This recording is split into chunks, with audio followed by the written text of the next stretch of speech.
สวัสดีพี่น้องโอ้ยพ่นตัวนี้ก็เป็นสวนของเจเพ่งเด้อเจเพ่งเสียไผ่ตอนนี้กำลังปลูกพักกาดฮอโยเห็นว่าหลังจากที่เพิ่นปลูกเพิ่นก็ปิ้นน้ำเสเลยน้ำรังพ่นนี่ถือว่าช่วงนี้ฝนบ่ตกเลยเนาะถือว่าวิทย์แหละออกพรรษาแหละก็เป็นฝนอยากน้อยแล้วเนาะนี่เห็นบ่เขาเจ้าเรากำลังปลูกนี่เราซักไว้ก่อนเนี่ยนี่ซักคุมไว้นี่เห็นบ่วิธีการปลูกระยะห่างของการปลูกผักกาดฮอนี่ก็ประมาณ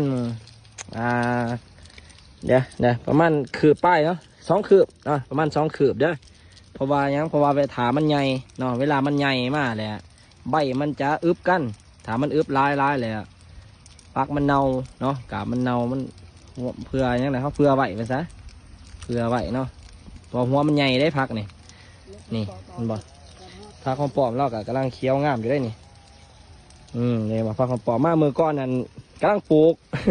มามือก้อนนั้นกำลังปลูกมันนี่โป่งแห้งก็เลยโป่งไปเลยปวดทั้งไฟน่ะกำลังปินหนำอยู่เสียไผ่เพิ่นนี่พักของบัวแล้วเนาะนี่จะน้อยเสร็จอีกคลิปหนึ่งเด้อเสร็จคลิปหนึ่งเกี่ยวกับพักของบัวเด้อนี่คลิปนี้เขาก็จะเอาเป็นตอนเนาะตัดเป็นตอนนี่บอกพักของปอมฮะ นะเดี๋ยวเห็นบ่ข้าเจ้าเราปินถ้าจะปินหนำแบบนี้เลยเนาะนี่เขาปินหนำแบบนี้เลยนี่ปินเป็นแถวเลยเนาะเสียบบัดเดียวน่ะเปิดบัดเดียวนี่แม่นปะให้นำทำงานเองเนาะเขาก็มีแต่รอทาที่ว่ามันพอดี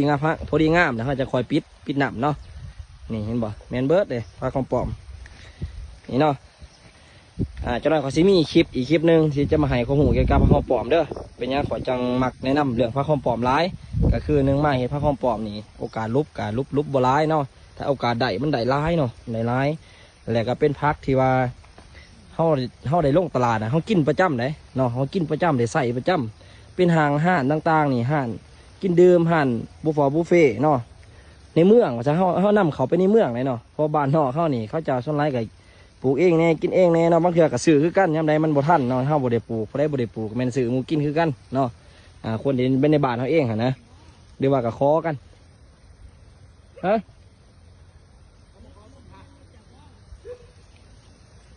บ่เอารถเขามาไล่พี่นะปาดิโซคอยก้าวเขามาเท่าเนาะนี่เนาะ